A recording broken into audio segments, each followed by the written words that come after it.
इथों कदी रावी लंघ जावे, हयाती पंजाबी बन जावे।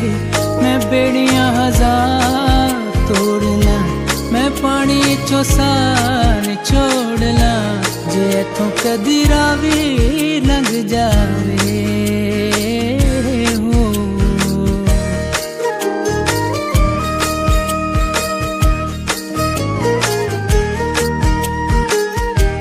जे रावी विच पानी कोई नहीं ते अपनी कहानी कोई नहीं, जे संग बेलिया कोई ना ते किसे नू सुनानी कोई नहीं।